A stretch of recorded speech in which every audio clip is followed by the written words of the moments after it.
Bale, eto pala yung prelim examination for IETP-RC9 Fundamentals of Database System.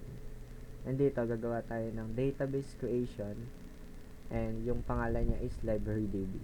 Gawin na natin. Unang-una, open natin yung may SQL and punta tayo sa cell. Ayan. Type may SQL.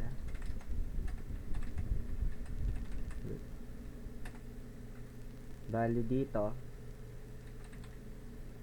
show database para ma-check natin yung database natin. Para ma-check natin yung database natin. Tulad nga ng sinabi dito sa pinapagawa ni sir, is magka-create tayo.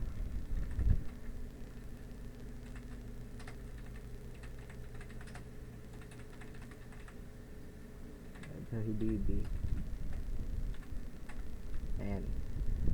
And show ulit natin. Goods na siya. So, i-use natin yung LibraryDB na yan. Ayun. Bale, nakapasok na nga tayo dito sa database natin ng LibraryDB. So, gagawa tayo ng table na ang pangalan is books. Ipapaloob natin tong book ID, title, author, genre, ISBN, copies available. And punta tayo dito. Bali na ano ko na pala siya. Ginawa ko na yung code niya dito sa notepad para mabilis na lang. Show table.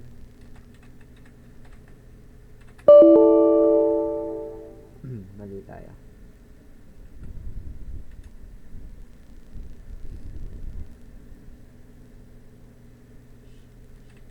Show tables, madami pala.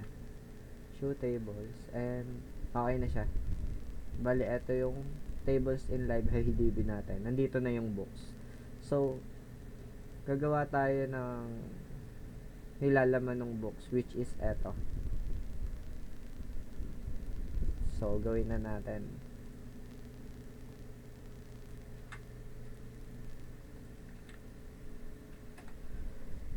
And copy ko to.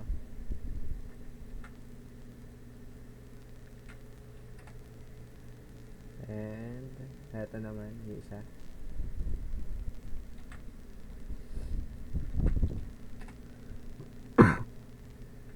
Okay na. Bale, ang gagawin naman natin is i-show natin siya.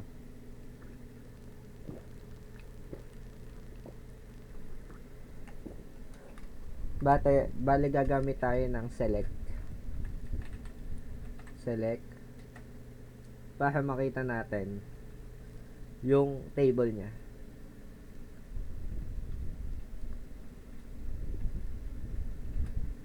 From books, semicolon. Ayan. Bale, eto na yung magiging table niya. Kung ano yung nilalaman neto mga to. Bale, punta tayo dito sa task 4. Display all books of the classic genre. Okay. Ang mangyayari dyan is, ang makikita lang natin dito is etong nasa taas na to. Kasi nga, ang i-display niya lang is genre, saka yung classic. Bali, yung buong slide na to, makikita. And, gagamit tayo ng select.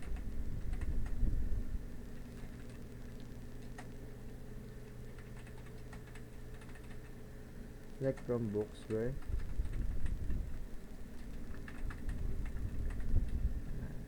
genre equal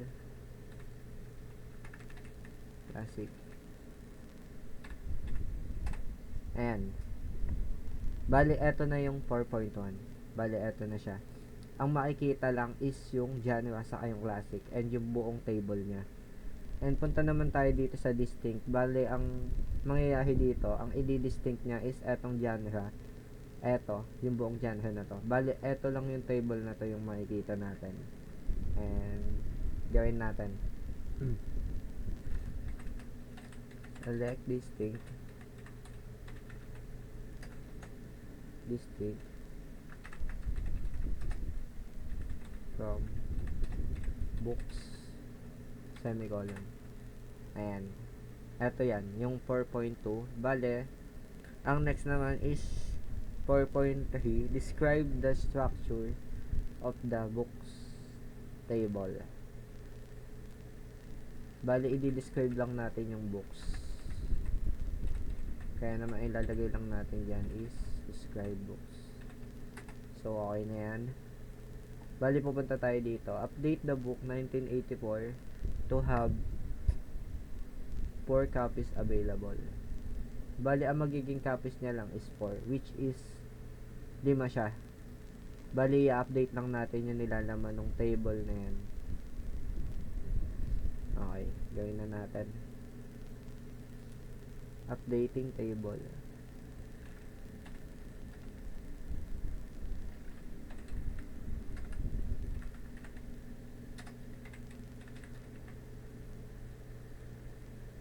Update books.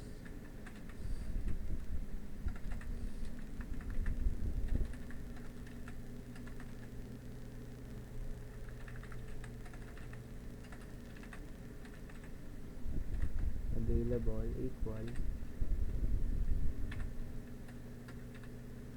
4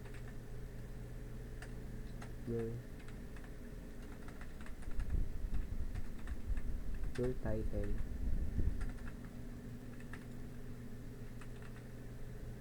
Title is equal to, kung ano yung title niya, 1984.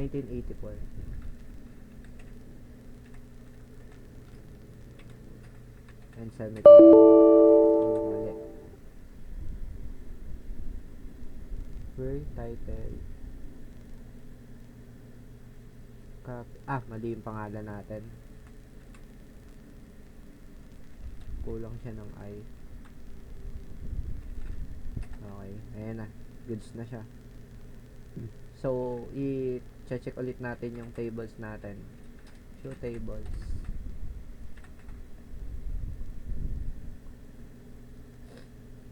Mali.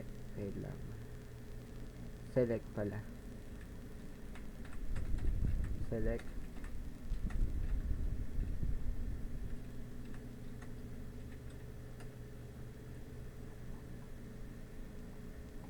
From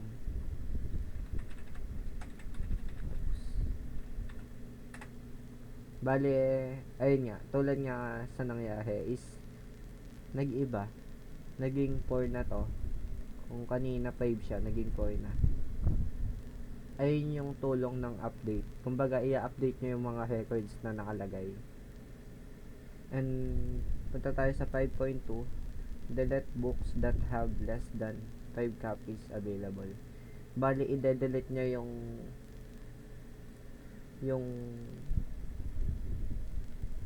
books. Bali, yung table na to is madedelete kasi mababa yung 4 sa katahi ng 5 copies available. Bali, mababa siya. So, madedelete siya. So, gawin na natin.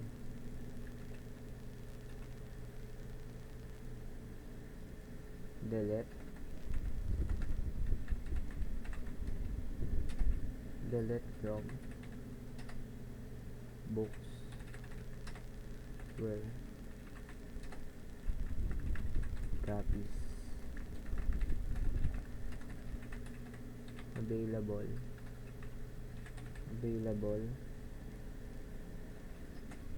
in negative in less. So, okay na siya.